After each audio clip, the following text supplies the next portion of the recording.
La situazione dell'insegnamento della teoria dell'evoluzione nella scuola italiana non è di certo tra le migliori. Da bambini non siamo delle tabule rase, questo perché abbiamo già delle predisposizioni che derivano dalla nostra genetica. Eppure ciò che apprendiamo nei primi anni della nostra vita e per tutto il tempo della scolarizzazione, pensate che l'adolescenza è stato calcolato che termina dal punto di vista fisico e psicologico intorno ai 27 anni. Questo lo sappiamo grazie agli ultimi studi che sono stati pubblicati. Bene, tutto ciò appunto che apprendiamo in questo abbastanza lungo periodo di tempo condizionerà per sempre tutta la nostra esistenza e da qualsiasi punto di vista, il lavoro che faremo, la famiglia che metteremo su. Se al termine di questo periodo non problematizziamo ciò che abbiamo appreso, non mettiamo in dubbio le credenze che abbiamo acquisito, è un po' come avere un paio di occhiali che ci permettono di percepire tutto ciò che ci circonda, bene, rischiamo allora di avere delle fondamenta non solide sulle quali poi andiamo a impiantare tutte le conoscenze e le nozioni che apprendiamo invece in seguito. Ecco quindi l'importanza di verificare ciò che riteniamo vero e anche ciò che riteniamo assolutamente scontato per evitare appunto di avere delle nozioni non molto solide e che ci permettono poi di condizionare in maniera positiva o negativa la nostra vita successiva. Io ho analizzato delle misconcezioni, chiamiamole miscredenze, che sono presenti non solo nel discorso pubblico, ma ahimè sono presenti anche tra i banchi di scuola e vengono insegnate, sono contenute nei materiali didattici, sia nei libri di testo e sia nei materiali digitali. Ho analizzato alcuni di questi testi utilizzati in tutta Italia e ho preso in considerazione il periodo di scuola che è uguale per tutti, il primo ciclo di istruzione, cioè la scuola primaria e la scuola secondaria di primo grado. E oggi vedremo in questi pochi minuti due di queste false credenze che riguardano proprio il tema che oggi ricordiamo, il tema dell'evoluzione, ma anche la concezione che abbiamo riguardo le antiche donne e gli antichi uomini che ci hanno preceduto, i nostri antenati, le specie che hanno preceduto Homo sapiens. Bene, la prima falsa credenza appunto che analizziamo riguarda quest'ultimo aspetto. Nell'Ottocento per la prima volta siamo stati in grado di concepire e di indagare in maniera corretta le tracce che ci arrivavano da questi antichi uomini. Stiamo parlando nello specifico della paleontologia umana e più specificamente delle tracce arrivateci dalla preistoria. E poiché vennero ritrovate delle pitture, le cosiddette pitture rupestri all'interno di alcune grotte naturali, nacque l'idea secondo la quale i nostri antenati abitavano in maniera permanente all'interno delle caverne. Ma in realtà già dal primo dopoguerra noi sappiamo che le cose non stavano esattamente in questa maniera, sì, perché in realtà la maggior parte del tempo noi lo trascorrevamo in delle costruzioni da noi stessi, edificate come per esempio le capanne, e in alcuni momenti particolari, per esempio in alcuni periodi dell'anno, potevamo certamente ripararci all'interno di ripari naturali come appunto le caverne o i ripari sotto roccia. L'idea però che noi abitavamo all'interno delle caverne iniziò anche a dare seguito alla concezione secondo la quale i nostri antenati erano quindi cavernicoli, erano più arretrati rispetto a noi, erano meno intelligenti, erano rozzi, erano selvaggi, primitivi, venivano rappresentati appunto con la clava in mano, erano insomma una versione meno moderna appunto dell'Homo sapiens moderno, più intelligente, più bravo e più bello. Questa credenza è strettamente correlata con quella invece che andiamo ad analizzare adesso, in questo momento. Riguarda invece il tema dell'evoluzione ed è bello oggi, una giornata nella quale celebriamo lo studioso inglese Darwin, mettere un po' i puntini sulle i su alcune concezioni ancora presenti nella maggior parte delle persone che riguardano proprio l'evoluzione. Ecco, Darwin fu il primo a mettere per iscritto la prima teoria, anche se non la prima teoria completa dell'evoluzione, non fu lui infatti il primo a farlo, però comunque la concezione moderna della teoria dell'evoluzione, cioè quella che ebbe più successo e che rivoluzionò per sempre tutte le scienze che hanno a che fare con la biologia fino ai giorni nostri. Certamente oggi l'evoluzionismo non è come il primo darwinismo. Con darwinismo infatti intendiamo tutto il ciclo di studi che ebbe inizio da quel momento grazie alla vera e propria trilogia dell'evoluzione che Darwin pubblicò. All'interno di quei 3 volumi egli scrisse la propria teoria dell'evoluzione. Ecco, cerchiamo intanto di chiarire che con evoluzione noi intendiamo un fatto scientifico. Non esistono infatti studiosi al mondo che mettono in dubbio il fatto che l'evoluzione esista, è un fatto. Invece, semmai esistono dei dibattiti riguardo l'interpretazione di alcuni dati che riguardano però il fatto scientifico dell'evoluzione. L'evoluzionismo è proprio il tentativo di riuscire a spiegare tutti questi dati. Tanto è vero che oggi si parla appunto di neo-darwinismo oppure di sintesi moderna. Bene, dobbiamo dire che l'immagine che stiamo guardando in questo momento sullo schermo deve essere assolutamente dimenticata, nonostante però sia presente ancora oggi in molti dei libri che vengono studiati a scuola. Non è valida né per quanto riguarda il nostro ramo evolutivo, vediamo gli ominini, cioè tutte le specie che dal primo momento in cui ci siamo separati rispetto all'organismo, all'essere vivente che oggi è il più vicino a Homo sapiens dal punto di vista genetico, cioè lo scimpanzé, più nello specifico il bonobo, non vale quindi né per gli ominini che hanno portato fino a questo momento all'Homo sapiens, l'unica specie del genere Homo attualmente presente sul pianeta Terra, ma non è valido, attenzione, neppure per tutti gli altri organismi. Sì, perché il problema nasce dal fatto che quando un termine è presente non solo nel linguaggio comune, ma anche in un linguaggio di settore, come in questo caso il linguaggio scientifico, ma viene utilizzato con dei diversi significati, ecco lì si rischia allora di non comprendersi in maniera corretta. Infatti, mentre comunemente intendiamo con evoluzione un miglioramento, no? Un aggiornamento di un qualcosa che viene reso migliore rispetto a una sua versione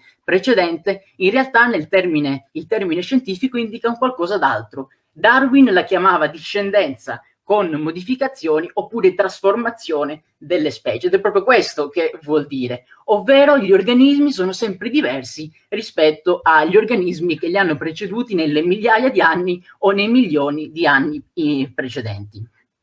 Come? Attraverso un meccanismo molto semplice. Ad ogni generazione si accavallano delle varianti, si chiamano mutazioni genetiche, e alcune di queste mutazioni sono ereditarie, ed è ereditario anche il fatto di poter accendere o spegnere alcuni geni rispetto ad altri. Qua siamo nel campo dell'epigenetica. Ma c'è anche un terzo fattore che dobbiamo considerare, ed è quello del contesto nel quale ci troviamo, ovvero la sezione naturale. Alcune di queste mutazioni naturalmente saranno più vantaggiose in un certo contesto per i portatori di queste mutazioni, e quindi rispetto ai colleghi questi portatori avranno più successo oppure avranno più possibilità, ecco, di sopravvivere in quel dato contesto e di avere una progenie più sana e quindi di avere una ereditarietà migliore rispetto agli altri colleghi che non hanno queste mutazioni. Bene, questo per quanto riguarda la stessa specie. Poi invece quando si parla di passaggio in un'altra specie, lì la questione è ancora un po' più complessa.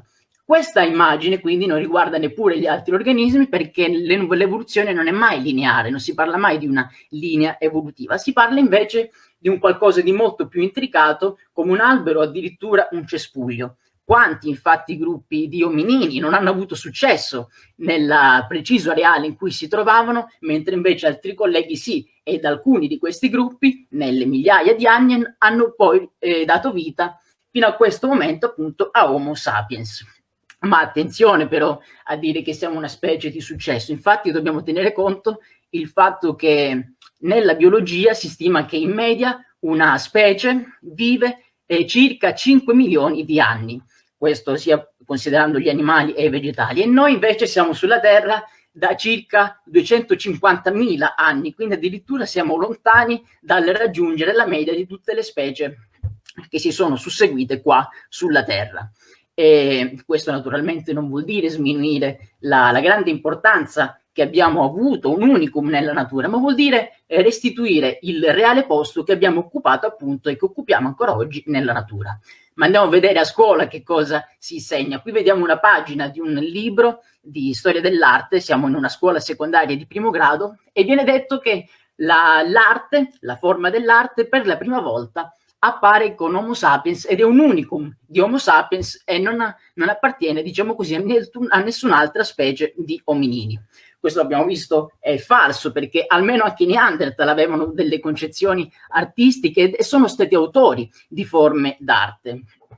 Diciamo che quantomeno contemporaneamente, se consideriamo l'intero areale dove eravamo presenti noi ed erano presenti i Neanderthal, quindi l'Eurasia, hanno fatto comparsa appunto delle forme d'arte attribuibili a noi sapiens, ma attribuibili anche appunto ai Neanderthal. Quindi sappiamo per certo che questa affermazione non è vera. E vediamo qui, in questa diapositiva di questa presentazione, siamo in una scuola secondaria di primo grado dove appunto si parla di caverne come delle case, la vita all'interno delle caverne. Qui questa caverna è addirittura addobbata come fosse una casa e viene inserita la caverna tra le abitazioni appunto della preistoria. Ritorniamo poi sui libri di testo, qui invece siamo in una scuola primaria e due cose non vanno bene in questa pagina. La prima, seppelliva i propri morti, in riferimento ai Neanderthal. Ecco, qui in realtà la questione è, diciamo, problematica, perché sia nel momento in cui è stato pubblicato questo libro e sia oggi esiste comunque un dibattito riguardo perlomeno la consuetudine, l'abitudine di seppellire i propri morti da parte appunto dei Neanderthal, addirittura con delle decorazioni. Ecco, quindi abbiamo un paradosso: da un lato dei dati certi che abbiamo non vengono presentati, dall'altro lato invece dei dati che comunque sono contestati vengono dati per certi.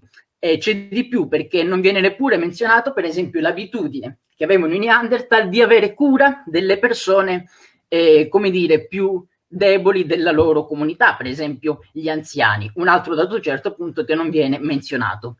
Ma c'è un'altra cosa che non va bene, infatti leggiamo nell'ultima riga che si parla di un uomo ancora più evoluto, l'Homo sapiens. Ecco, qui appunto la nostra specie viene presentata come necessariamente più evoluta, addirittura rispetto ai Neanderthal, che neppure appartenevano al nostro stesso ramo evolutivo. Questo appunto vuol dire che noi siamo più intelligenti, più evoluti rispetto a una specie che in questo momento non esiste più, appunto perché si è estinta. Ma quest'ultima diapositiva è forse la più esemplare, perché leggiamo una frase che francamente è incredibile, incommentabile, a fronte però, e lo notiamo anche con una certa curiosità e con una certa anche dissonanza cognitiva, perché l'immagine invece che vediamo in alto a destra è assolutamente corretta. Ma prima leggiamo che cosa c'è scritto. Si dice che dai primi esseri unicellulari si sono evoluti altri esseri sempre più complessi. Ecco, questo non è necessariamente sempre vero, infatti abbiamo anche degli esempi nell'evoluzione di organismi che sono un po' più semplici invece rispetto a quelli che li hanno preceduti. Questo appunto dipende dal contesto nel quale ci si trova, fino ad arrivare all'uomo che si trova all'apice del processo evolutivo. Ecco, questa è un'affermazione assolutamente non scientificamente fondata, però se noi andiamo in alto a destra a guardare quell'immagine, è un'immagine rappresentativa della teoria dell'evoluzione per come è considerata oggi. Guardiamo infatti quel trancio giallo e al limite di questo trancio c'è l'essere umano e virtualmente insieme a lui si trovano anche tutti gli esseri che sono riusciti ad arrivare a questo punto della storia della Terra. Ecco, vediamo che l'essere umano non è all'apice di nessun processo evolutivo. Tutti gli esseri viventi che in questo momento esistono sul pianeta Terra sono il frutto del proprio processo evolutivo e non esiste uno più evoluto ovviamente dell'altro. Ma attenzione, perché dare questo messaggio è l'essere umano che si trova all'apice del processo evolutivo, oltre a dire una cosa appunto che non è scientificamente fondata, è anche un messaggio pericoloso nel contesto in cui ci troviamo. Sì, perché dire questo vuol dire anche che noi siamo quindi più intelligenti degli altri, siamo più evoluti degli altri, abbiamo anche il diritto quindi di decidere della sorte degli altri organismi che si trovano in questo momento a condividere con noi l'esperienza sul pianeta Terra. Un messaggio pericoloso soprattutto per il poco rispetto della natura che stiamo notando in questo periodo storico. Ecco, avere appunto rispetto della natura non vuol dire rispettare in generale la vita sulla Terra, che non ha bisogno del nostro rispetto, ma vuol dire semmai avere rispetto di noi stessi, della nostra specie di Homo sapiens e di tutte le altre specie che condividono in questo momento la vita sulla Terra, in questo particolare appunto momento della sua storia. Ecco, questa ricerca non è altro che la mia tesi, una mia tesi di laurea appunto che è stata pubblicata come libro e che all'interno della quale si trovano anche delle interviste a esperti come per esempio il professor Marco Peresani e il biologo e genetista Barbuiani, e abbiamo cercato di confezionare in maniera corretta questi contenuti che qui abbiamo visto invece confezionati in una maniera non corretta. Ecco, voi basta che cercate questo titolo in rete e potete decidere come e dove leggere e acquistare appunto questo libro.